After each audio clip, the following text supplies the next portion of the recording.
Boguri Itanaji. Boguri Itanaji. Guaxantie, Guaxantie, Guaxantie, Guaxantie. Hakajana Machechemeba. Hakajana Machechemeba. Guaxantie, Guaxantie. Guaxantie, Guaxantie. Conta a lenda que vivia uma princesa encantada da brava tribo guerreira do povo Tupi. Seu nome, o tempo esqueceu. Seu rosto, a lembrança perdeu. Só se sabe que era linda. E ela era tão linda que todos a queriam, mas ela não queria ninguém. Vira homens se matarem por vê-la, tacapes velozes triturando ossos, setas certeiras cortando as carnes. Como poderiam amá-la se não amavam sequer a si próprios? A bela princesa se apaixonou pelo sol, o guerreiro de cocar de fogo e carcaz de ouro que vivia lá em cima, no céu, caçando para Tupã. Mas o sol, ao contrário de tantos príncipes, não queria saber dela. Não via sua beleza, não escutava suas palavras, e nem se detinha para tê-la. Seguia impávido, a senda das horas e das sombras. Mas ela era tão bonita que acabou também encantando o sol. E o guerreiro de cocar de fogo fazia horas de meio-dia sobre Itaguaré. A lua mal surgia sobre a serra, já sumia a colar. Logo, não havia noite. O sol não se punha mais, e não havia sono, e não havia sonho. E tão perto vinha o sol beijar a amada que os pastos se incendiavam, a capoeira secava, e ferviam os lamaçais. De tênues penugens de prata, plumas alvas de cegonha azul, a lua viu que estava ameaçada por uma simples mulher. O sol, que na oca do infinito já lhe dera tantas auroras de puro gosto, se apaixonara por uma mulher. E tanto, de tanto que Tupã quis saber o que era, que a lua, cheia de ódio, crescente de ciúme, minguante de dor, se fez um novo ser de noite sem lua e foi contar tudo para Tupã. Como o sol ousou deter o tempo para amar alguém, que ele nunca mais a visse. Mas o sol tudo vê. Tupã ergueu a maior montanha que existia e lá dentro encerrou a princesa encantada da brava tribo guerreira do povo Tupi. O sol, de dor, sangrou poentes e quis se afogar no mar.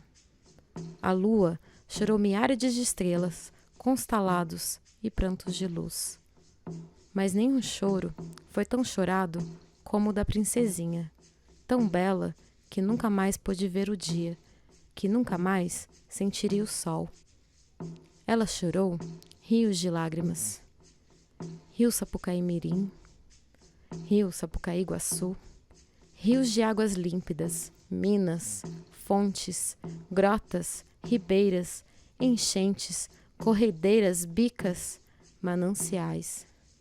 Seu povo esqueceu seu nome, mas chamou de Amantiqueira, a serra que chora, Mantiqueira, a montanha que a cobriu. Conta a lenda que foi assim.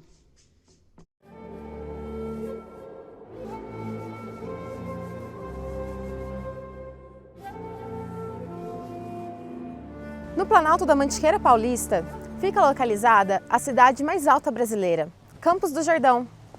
Aqui, onde as águas choram, encontramos história, cultura e muita natureza. Não é à toa que a região é conhecida por suas águas que nascem aqui do alto e percorrem caminhos inimagináveis. E o que essas águas podem nos contar? Vem comigo que eu te mostro.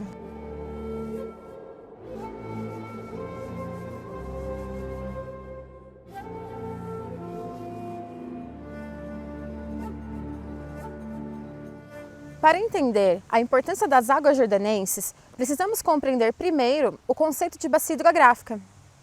A bacia hidrográfica é um território delimitado por divisores de água, cujos cursos d'água em geral convergem para a mesma foz, localizado no ponto mais baixo da região, constituindo-se assim uma unidade físico-territorial de planejamento e gerenciamento das águas.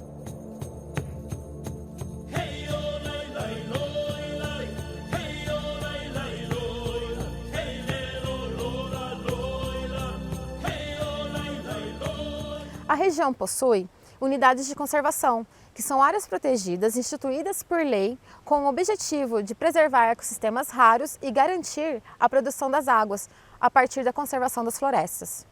Predominam-se na região atividades ligadas ao setor do comércio, turismo, lazer, com destaque no setor hoteleiro e gastronômico, além da fruticultura.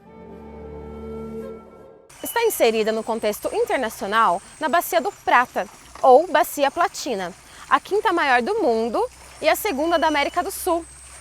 Já no contexto nacional, ela está inserida na região hidrográfica do Paraná, que representa 10% do território nacional, e engloba a região mais desenvolvida do país, possuindo o maior número de usinas hidrelétricas, ficando em segundo lugar das maiores bacias hidrográficas do Brasil. Mais especificamente, ela está inserida na Bacia do Rio Grande, que contempla áreas nos estados de Minas Gerais e São Paulo.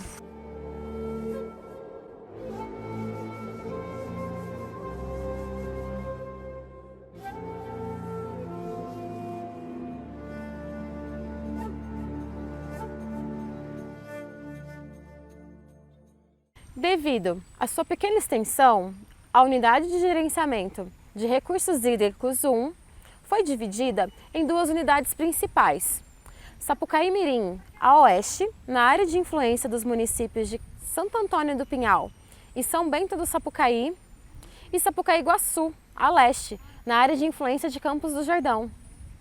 Na extremidade sudoeste do município de Campos do Jordão, nas vertentes voltadas para o rio Sapucaí-Mirim, passam os ribeirões dos Barrados, Paiol Velho, do Lajeado, dos Melos. E esses ribeirões também passam nos municípios de Santo Antônio do Pinhal e São Bento do Sapucaí.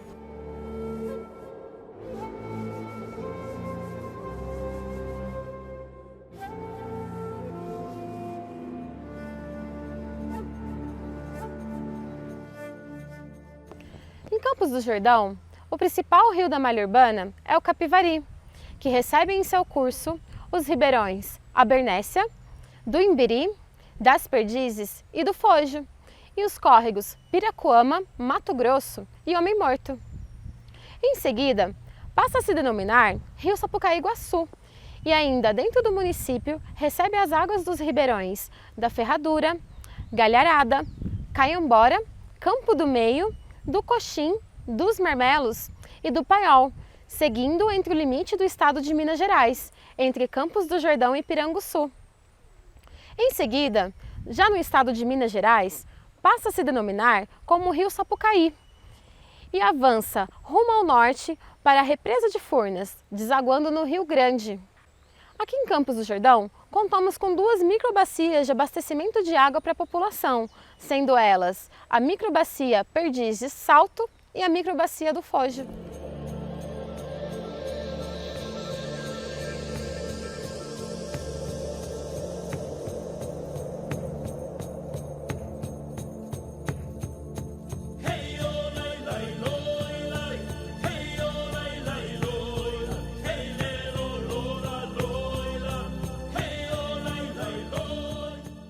Já parou para pensar na relação do ser humano com as águas e em como as cidades foram se desenvolvendo?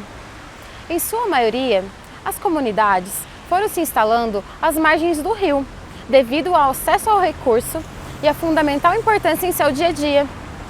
Assim, durante os anos, as populações foram realizando suas atividades sem se preocupar muito com a falta ou escassez de água, pois acreditava-se que era um recurso infinito.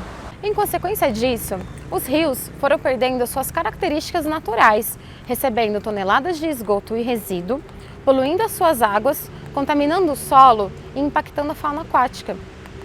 Fora a pressão física exercida nesses cursos d'água, influenciando diretamente na drenagem urbana, na velocidade do escoamento superficial, causando inundações próximos às suas margens, onde muitas vezes já há uma ocupação antrópica consolidada e grande impermeabilização do solo, onde a mata ciliar muitas vezes foi suprimida ou invadida. Os usos inadequados do solo também são responsáveis por processos erosivos e o assoreamento dos rios, muitas vezes ocasionados, por exemplo, a partir de movimentações de terra, de corte e aterro irregulares, a supressão da vegetação ou mata ciliar, o desprendimento e transporte de sedimentos para o leito dos rios e a exposição do solo a partir de atividades econômicas como a agropecuária, silvicultura e mineração. Ao passar do tempo, foi possível verificar que o estilo de vida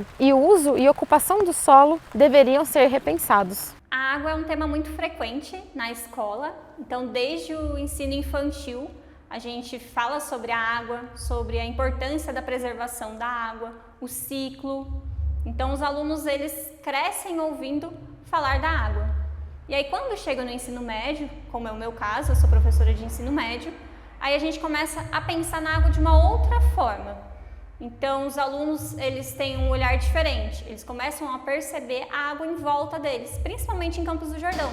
Aqui a gente tem muitas nascentes, muitas fontes e eles acabam trazendo também questionamentos sobre o lado negativo, sobre as enchentes, as fontes que não têm água potável, por que o rio está sujo.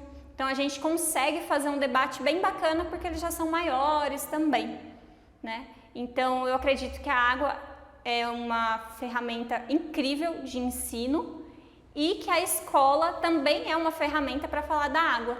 Então, no dia a dia, a escola acaba sendo o principal local onde a gente fala sobre a preservação da água, por exemplo. Então, uma coisa complementa muito e dentro da biologia, tudo a gente acaba, de uma forma ou outra, falando de água. Você está falando de fotossíntese, de osmose, então o tempo todo a água está presente no dia a dia, tanto dentro quanto fora da sala de aula. Muitas vezes a gente olha a água, a gente lembra da água para um único uso, né? É comum a gente olhar como um uso só, ou um uso pequeno, que é aquele uso do dia a dia, de a gente beber, que é a primeira coisa que vem na cabeça, tomar água ou tomar banho ou lavar as coisas, que é o uso que a gente tem em casa, que é o uso doméstico. Mas a água tem diversos usos, né? Por isso o significado de água é vida, né? Porque se você falar de vida no nosso planeta, é preciso que tenha água. E ela participa de diversos processos, né? Como solvente, como controle de temperatura, como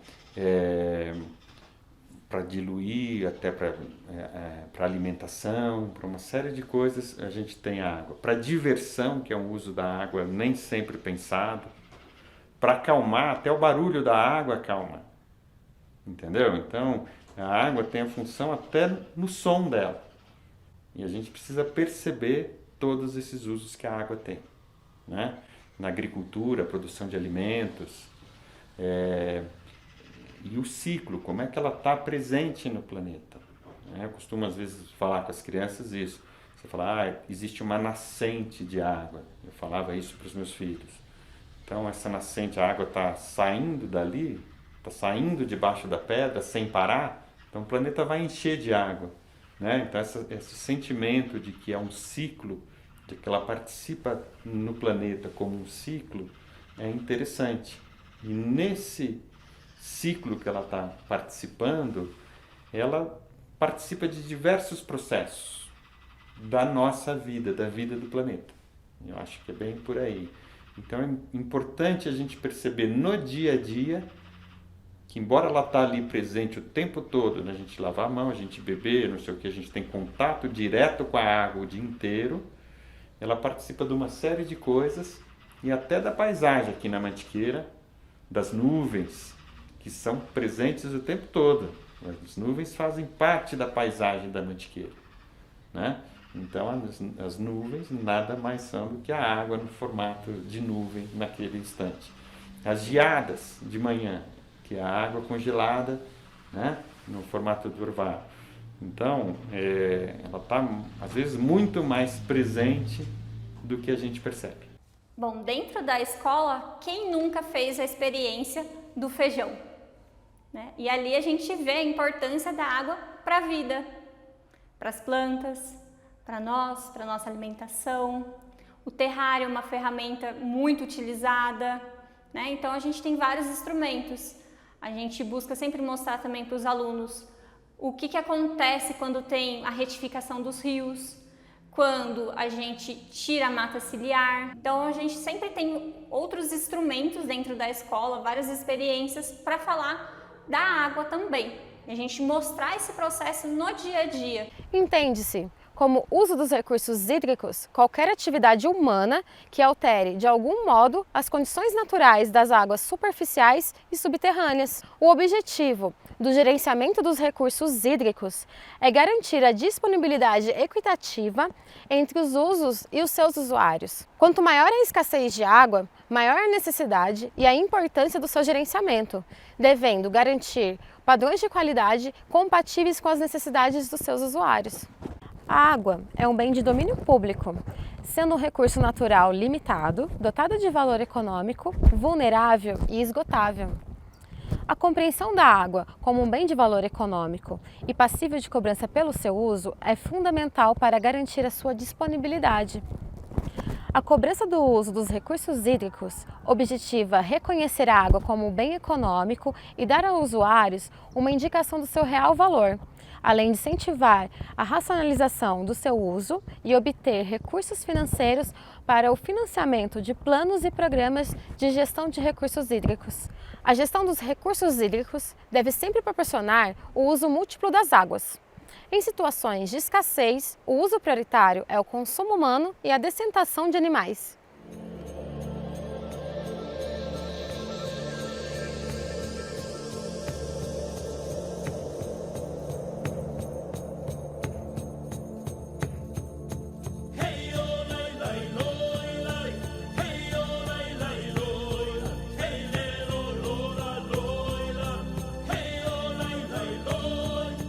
No ano de 1946, a Diretoria-Geral do Departamento de Saúde do Estado de São Paulo realizou um estudo para verificar a qualidade das águas hidromedicinais em 14 regiões do estado. Aqui em Campos do Jordão, foi feito um estudo nas fontes Água Santa e fontes Marisa, onde foi constatado que a sua qualidade era uma das melhores do país, levando assim o título de melhor instância hidromineral do Brasil.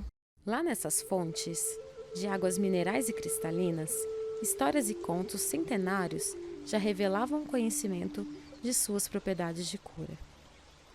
Conta a lenda que um rapaz, debochando da santidade da fonte, adentrou-a montado em seu melhor cavalo e foi engolido por ela. Onde na ribanceira, ao mesmo tempo que os gases borbulhavam com as águas, uma santa surge e é apenas a única a testemunhar o fato. Desde então, contam os caboclos que ali habitavam que muitos milagres foram atribuídos ao Poço Santo. Campos do Jordão possui um imenso valor hidromineral, com potencial terapêutico, medicinal e turístico. Aqui na fonte Nossa Senhora das Graças, muitos fiéis relatam curas a partir dessas águas e deixam aqui os seus agradecimentos.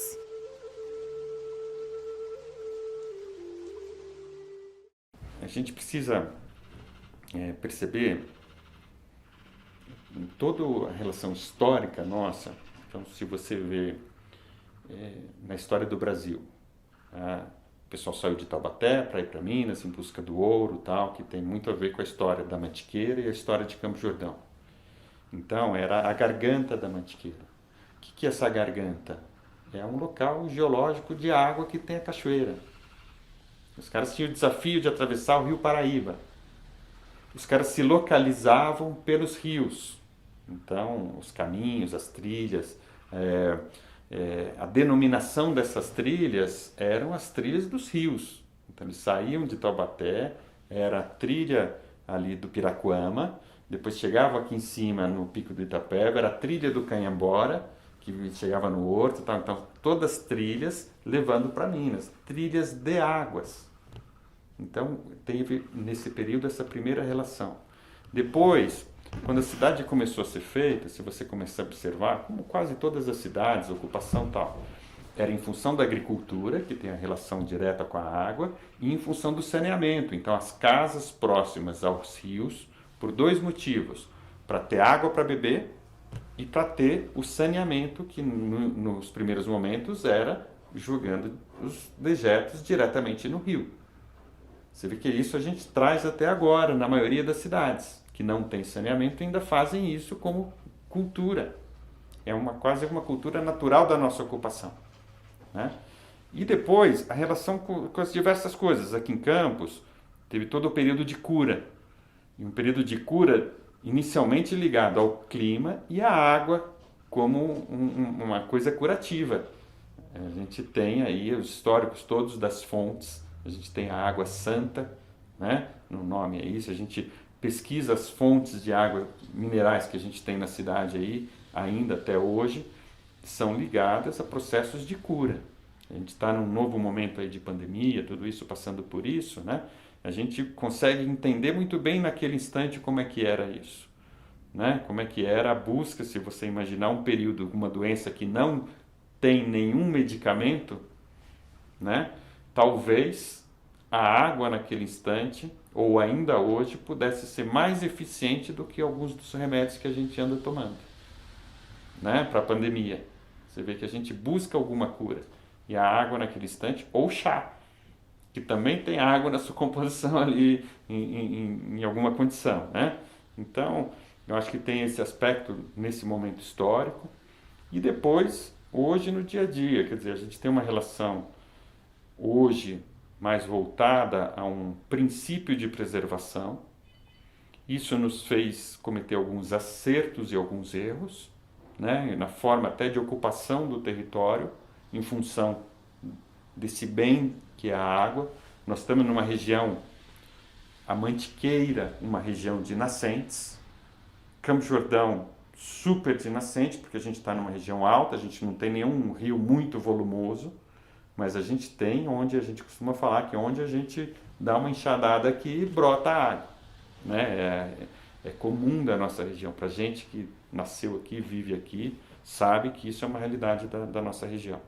Então, superficial, tem as águas subterrâneas aqui, que não é só aquele lençolzinho que quando a gente bate e fura, é uma água que aqui na Mantiqueira ela está nas fraturas das rochas, que é um negócio bacana de você perceber que mesmo entre as rochas, nas camadas mais profundas do solo, a gente tem reservas de água, né? Que é uma coisa que às vezes a gente não nota, mas a gente tem essa água sendo utilizada, inclusive. Tem alguns loteamentos, condomínios, hotéis, indústrias pequenas que nós temos aqui, se utilizando dessa água subterrânea. Então ela está presente aqui na nossa vida também, né? Que é uma coisa também interessante da gente observar. E quando a gente procura, né? Você vê, é até interessante, a gente tem para o turismo, né? Além da paisagem, a gente procura muito, quando a gente vai para o mar, então a gente está procurando também o contato com a água. E quando a gente está longe do mar, então aqui na serra, aqui em Campos, tal, a gente vai buscar um rio, uma cachoeira, alguma coisa. Mesmo quando a gente faz uma trilha, é importante que tenha contato com a água. A gente tem essa necessidade, nem que seja para pôr o pé na água gelada. Isso nos traz uma sensação diferente, né? Então, eu acho que ela tem uma relação grande com o turismo também. O Brasil guarda em sua história desbravamentos e expedições que datam época antes do descobrimento. Nesse contexto, a Bacia do Prata foi o teatro de guerras e disputas entre portugueses e espanhóis desde o início da colonização, onde se fizeram e desfizeram os estados nacionais. Antes mesmo dos homens brancos chegarem a essas terras, muitas tribos indígenas aqui moravam e foram escravizadas ou extintas nesse processo de exploração. Depois dos índios, foi ocupada por jesuítas e posteriormente por bandeirantes que avançaram o território na procura de ouro. O bandeirantismo paulista marcou forte presença nesses tempos, onde bravos homens ansiavam descobrir terras virgens a fim de explorar suas riquezas. A Serra da Mantiqueira guarda diversos segredos das tribos puris que aqui habitavam antes da exploração bandeirista. A região de Campos do Jordão contém relatos datados do século XVIII, registros históricos que contam os caminhos percorridos pelo então Gaspar Vaz da Cunha, um verdadeiro bandeirante e desbravador, alcunhado de Oiaguara, que na língua tupi é o mesmo que cachorro do mato. Por ordem real, no ano de 1703, foi fantástica a perseguição ao ouro que levou o sertanista Oiaguara a se aventurar e romper as matas virgens da Serra da Mantiqueira. Abriu o primeiro caminho, que ia de Pindamonhangaba ao Vale do Sapucaí, através de picadas coleantes e escarpadas entre os rios Sapucaí e as Campinas do Capivari, em direção às minas auríferas de Itagiba, nas Minas Gerais. Foi o primeiro homem branco a chegar e a pisar nos campos e montes da Serra da Mantiqueira. Ficou encantado com a exuberante paisagem da região do Sapucaí e não sabia que estava desbravando os caminhos que mais tarde levariam ao paraíso na terra. Ornado de opulenta vegetação, fertilidade do solo, clima excepcional e água salubre. Já na região de Itajubá, extasiado, não deixava de falar e divulgar os encantos da natureza exuberante das terras que acabara de descobrir. Falava muito sobre a beleza e elegância dos pinheirais gigantes, das águas abundantes e cristalinas que corriam em seus rios e, abruptamente, despencavam por suas maravilhosas cachoeiras. Não se esquecia de comentar sobre o frio rigoroso e constante do local, do céu de intenso azul anil, das inúmeras e belas flores silvestres que cobriam os campos e os vales. A estátua do Oiaguara está instalada aqui na Praça da Bandeira, denominada Praça Júlio Domingues Pereira, na Vila Bernécia. Fazia parte do monumento Marco das Quatro Nações, um registro histórico de uma das nascentes mais altas brasileiras rumo ao Rio da Prata. Foi projetado pelo engenheiro Acácio Vilauba. No dia 29 de abril de 1959, aniversário de Campos do Jordão, foi lançada a pedra fundamental no bairro Umuarama. Passados os anos, ficou difícil a localização física da pedra fundamental e o monumento concluído não foi instalado no local escolhido. Oiaguara é o nome que identifica o grupo dos escoteiros da cidade. Essa história nos traz a reflexão sobre a importância da preservação das cabeceiras das águas que aqui nascem e percorrem cerca de 6.600 quilômetros até desaguarem no imenso estuário do Rio da Prata, com cerca de 250 quilômetros de extensão, e então ali encontrarem as águas do Oceano Atlântico.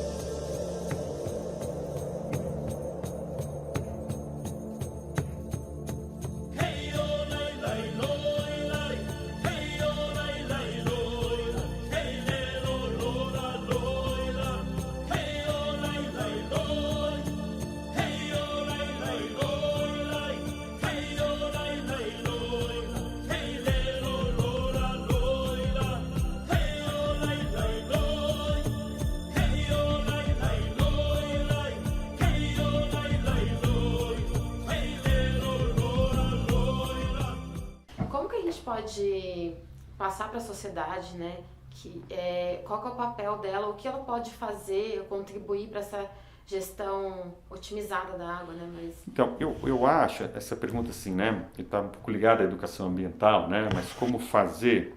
Educação ambiental é sensibilizar, entendeu? Então, é a gente olhar e conseguir enxergar, porque a gente às vezes está do nosso lado. Aqui em Campos é muito legal isso, que você tem, diferente de algumas cidades, você tem ainda locais de água limpa, você tem locais de fontes ou nascentes naturais na cidade, possíveis de você beber água, que algumas pessoas que moram em cidades mais adensadas já não têm esse privilégio que a gente tem aqui.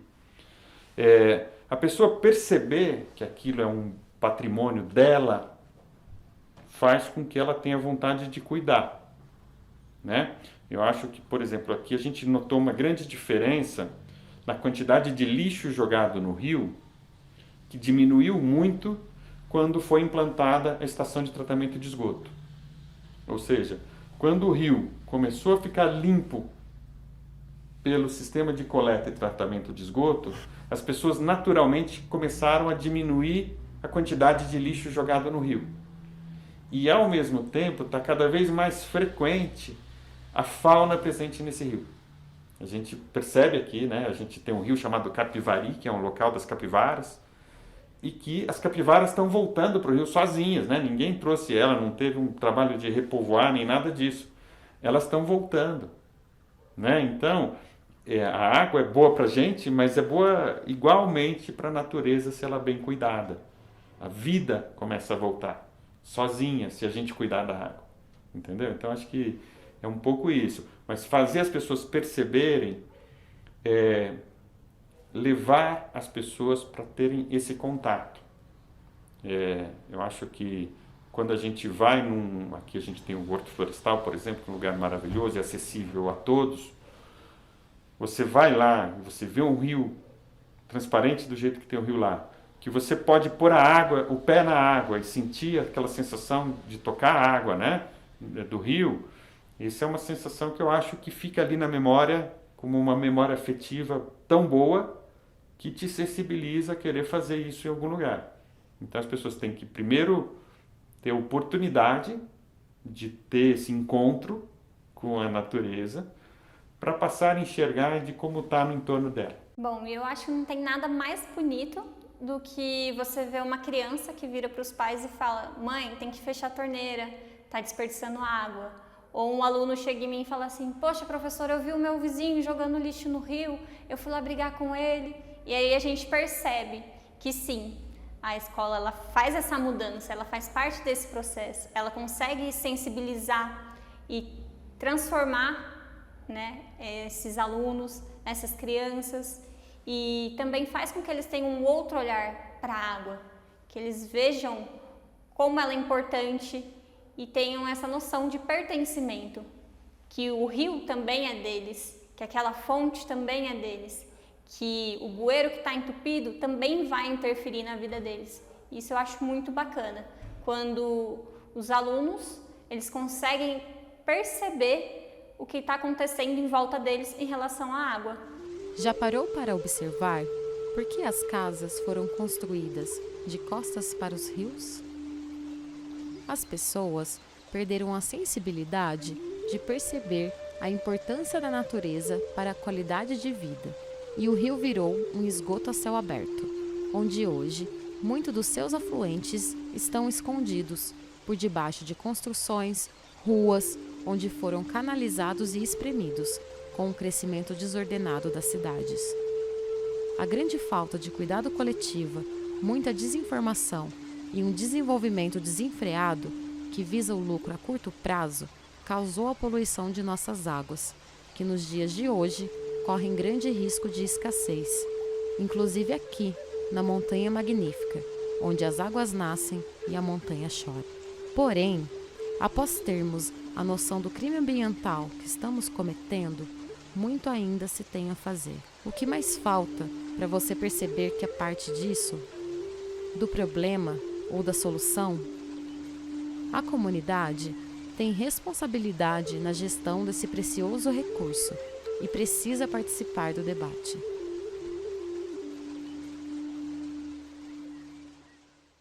Um dos fatores que possibilitaram o surgimento e a manutenção da vida na Terra é a existência da água. Nós, feitos de água, fazemos parte de um todo, que entre meandros e curvas, rochas, poços e cavernas, sumidouros e aquíferos, desaguam a vida por águas superficiais, subterrâneas, rios e lagos, vales, cabeceiras, cachoeiras, lagoas e mananciais. Fonte, bica, olho d'água, córrego, corre um rio, um ribeirão, caminhando até encontrar o caminho de mares e oceanos. Entre açudes e regatos, represas e lajeados, o canto da água me encanta. O canto me tem, e eu sou ela, e ela sou eu. Transpiram pelas recheadas florestas, matas e campos, e me encantam. E até no meu pranto me lavam a alma, me levam e me acalmam.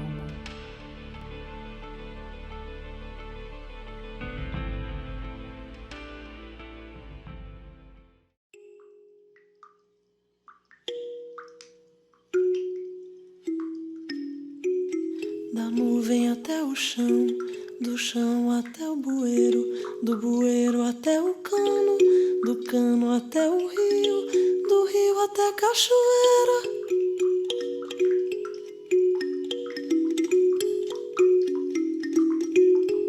Da cachoeira até a represa, da represa até a caixa d'água, da caixa d'água até a torneira, da torneira até o filtro, do filtro até o copo.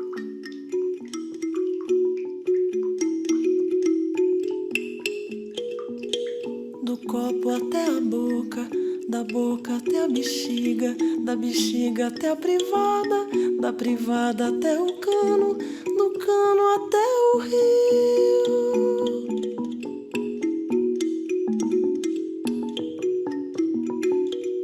Do rio até outro rio, de outro rio até o mar, do mar até outra nuvem.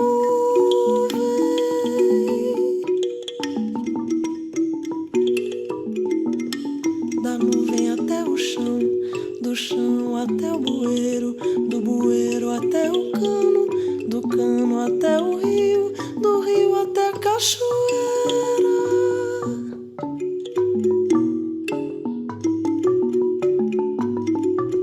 Da cachoeira até a represa, da represa até a caixa d'água, da caixa d'água até a torneira, da torneira até o filtro, do filtro até o copo.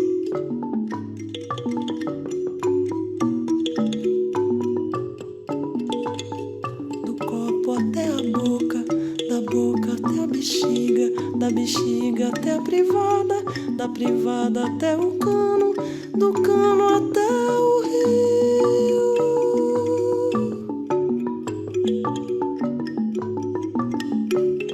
Do rio até outro rio, de outro rio até o mar, do mar